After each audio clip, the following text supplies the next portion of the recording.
a coach through a fairly long and circuitous route. So I started out as a film lawyer, film and television lawyer, because I thought that the law was a really good profession to go into, and it was great. It taught me how to think, it taught me how to be logical, how to manage clients, but at the same time it wasn't really me. And so I left the law in order to raise my family, and I ended up having 3 children, and I love being at home, I love being a mother, but I always knew there was something else for me in the future, and I trusted my instincts, and I knew that eventually I would find the thing I loved to do. So I did a number of things. I worked in editing, I did some writing, I worked with an image consultant because I loved clothes, and finally I ended up working in a careers consultancy, and they were a group of coaches, and I very quickly realised that although I was hired to do business development, I really wanted to do the work of the coaches. And so after a period of time, I ended up training to be a coach, and as soon as I got into that coach training room, I felt like I had come home. When I came to think about what I should call my practice, the phrase Outloud coaching just jumped out at me, because I can be very extrovert, but I think more importantly, I am a truth teller.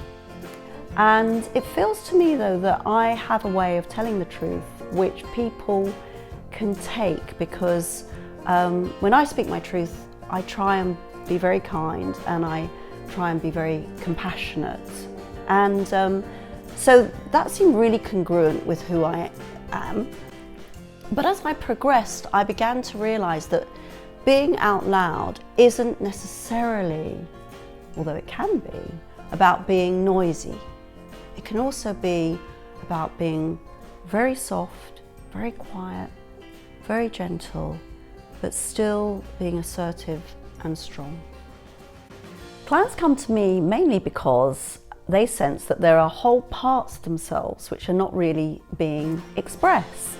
And I think they sense that if they work with me, I don't stand in a place of judgment. So they come into a really safe space, a safe and reflective space where they can really explore deeply who they are, even the bits of themselves that they haven't been happy to show to the world.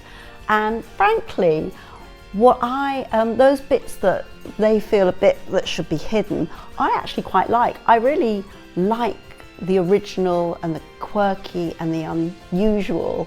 And I think that when you bring those parts of people to the surface, then they get to feel really self-expressed. Then they get to feel more confident about who they are and more assertive. And then it's a delightful circle of more self-expression, more confidence, and more assertiveness.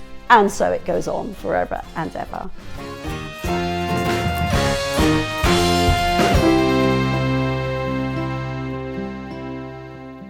Silly Peachy. Okay. Yeah. So.